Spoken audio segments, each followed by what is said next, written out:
Hey guys, it's Jason with Kentucky Sustainable Living. Today I thought I'd do a quick video about water storage and what we need to plan for water storage, water catchment, stuff like that. Uh, First, you're not going to last very long without water. A lot of people say, oh, I've got a gallon a day is what I figure for my water needs. That's not really going to cut it. You need water to drink, you need water to clean yourself, you need water to prepare your food. Most of your dried goods, your freeze-dried stuff are going to take water to reconstitute.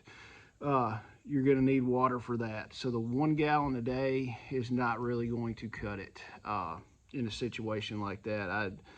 I would like somebody, it'd be a good trial to see how much water you actually go through in a day. Figure out how much water you drink in a day and just take that and figure out if you're drinking more than a gallon of water a day. I know I usually drink more than a gallon of water easy every day. And that's not even days of doing real super strenuous stuff. I know today I probably drank a gallon and a half of water for sure.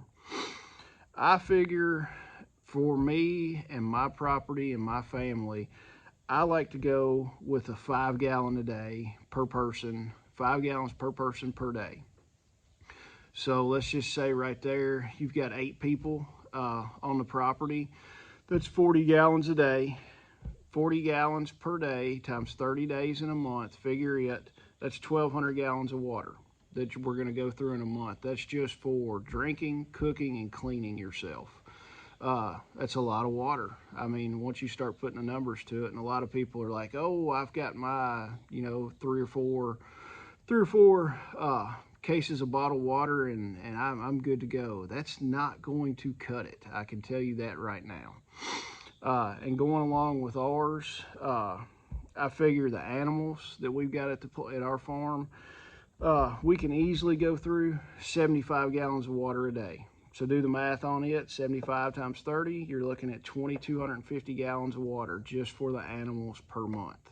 So then the garden, maybe figure 50 gallons a day, depending on what size garden you've got. I just threw 50 gallons just to see what the numbers were going to come out to. So that's 1,500 gallons a month to water the garden. So a grand total on it, you're at 4,950 gallons. Let's call it 5,000 gallons per month of water that you're going to use. That's a lot of water, and that's a lot of water to store, and that would be per month. So right there, you need that shows you that you need more than 5,000 gallons per month. If you've only got storage for 5,000 gallons per month using these numbers, what if you get a month with no rain? I mean, then your tanks are gonna be at zero right then, starting next month. This summer we went over a month without any substantial rain. So plan on it, and I know the 5 gallons per person per day is more. You could get by with less, but let's go ahead and plan to have more, and then you've got a stock of water every month. Let's just say, and that's figuring a middle-aged person, somebody, and that's kind of 18 to 25-year-old person going through that much water. If you've got kids, yes, they're going to go through less water drinking per day. If you've got older people, they're probably not going to drink quite as much water. But do an average of 5 gallons per person per day, and then you've always got an overstock of water. You might have a couple more people show up at your place. Then you've planned, hey, I've got a little bit of extra water. It's always better to plan for extra than to plan for less. Uh, One thing, there's a lot of debate on whether to use asphalt or metal roofs. Uh, the best plan is to catch your water off a metal roof, just because of the contaminants and stuff like that. Most every person is like, oh, don't catch the water off an asphalt roof, you're going to get cancer and die. First off, I would rather get cancer 20 years down the road from drinking off an asphalt roof than to die of dehydration in the next 3 days. The cancer in 20 years is going to be a lot better than dehydration in 3 days.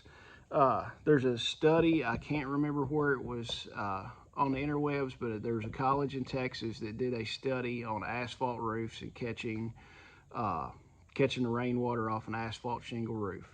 You can look it up. I'm not going to post a link. Find it for yourself. Do a little bit of research on it.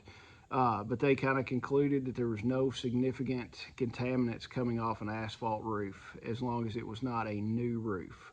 The older roofs are a lot better for that. Like I said, find that study, read it for yourself, and take it as you may. There's a lot of different types of catchment systems. Everything that I do here comes off roofs into the gutters. It goes into IBC totes or 55-gallon drums. We plumb the IBC totes together to where they all fill up together, and they all stay at the same level or essentially close to the same level. We can shut one on, shut one off, do that. Hose bibs, we put hose bibs on there to where we can connect a garden hose and just do a gravity feed system. Use a gravity feed system to water the animals, to water and fill their tanks up. You can use gravity feed to water your garden. That's what we do on a lot of our garden stuff. We set the tanks high enough that they fill up and you've got a little bit of head to go, a little bit of water pressure to get through the hose to where you can water your garden. Like I said, you've got IBC totes. They make those in 275 and 330 gallon sizes. 55-gallon drums. You can always use 55-gallon drums. It's going to take a lot more. Also, you can still get large plastic tanks like from Tractor Supply and stuff like that. One big thing, if you're buying used drums or IBC totes, make sure that they are a food grade tote and you know what has been in those. There's a lot of people selling totes and they'll tell you, oh, we've cleaned them out, it's all fine, and stinking things had Roundup in it.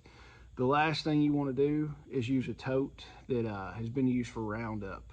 Yeah, you can wash it out, bleach it out, clean it and all that stuff, but some of those chemicals will actually leach into the plastic and they're going to be there forever no matter what. So make sure they're a food grade tote. One of the best things I can tell you on the totes, buy them before they've been cleaned out. And then that way you can pop the top on it. You can see what was in that tote. You can smell what was in that tote. And especially if they still got the labels on them. You know, it says, the label will say, hey, this has had molasses in it. And there's molasses in the bottom. You know that that tote was a food grade tote and only used for molasses. So you'll be good there. All right. Like I said, structures to catch the water. Any of your structures on your property you can use to catch water. We've got water catchment on the chicken coops, a firewood shed, the house, the shop, just all different places. Wherever water's going to run off, you can put a drum there, put a tote there, and catch the water coming off of it. Another thing, have a way to filter and sanitize the water. The dirty water does you absolutely no good, no matter how much you've got of it, if you don't have a way to sanitize that water to make it potable. That's about all I'm going to show you here in a minute. The setup in my shop. We've got a rain catchment system set up on the shop and an off-the-grid bathroom in there with a shower and laundry sink. And I'll show you the filter setup that we've got for the shop. But I just wanted to take a minute to talk about water. And like I said before, if you've got a few cases of bottled water and think, hey, I'm good, that's great. You're going to need a lot more water than just a few cases of water. Even if it's just one person or if it's 10 people, water is one of the keys to success and being sustainable and being prepared for what's coming down the pipe. But like I'll show you here in just a second, I'll show you the filter system we've got for the rain catchment in the shop. All right, here is the shop bathroom that is off the grid. All our water comes off a rain catchment system that's on the shop. We've got a laundry sink. There are filters I'll talk about in just a second. And then we have a shower. So all of this, the shower runs off rainwater that comes in and is filtered. The laundry sink runs off rainwater that comes in and filters. We have, right here you can see, this is just a regular RV pump, 12-volt RV pump. You can pick them up at any of the RV dealers, suppliers on the internet. It's wired just for 12 volts. It is what pressurizes the system. And you have to have pressure, enough pressure to run the water through these filters. The first filter here is just your typical cartridge. I think it's a 10 micron filter. So our rainwater is pumped through the pump into the filter. The first filter is a 10 micron. The second filter that it comes to is one of the ceramic filters similar to a Berkey filter. That one's got six ceramic elements in it. It will remove any contaminants. I think it's 99.99% of contaminants to where the water is safe to drink. After it comes out of our last filter, it splits off. One goes to the shower head. The bottom one goes over to the laundry sink. And like I said, everything is running off 12-volt deep cycle marine battery that we can charge with solar panels and running off rainwater. So I hope this puts a bug in some of y'all to get your rain catchment and get your water storage up to par, because water is one of the most important things that you need. Thanks for watching, like and subscribe, and we will talk to you later.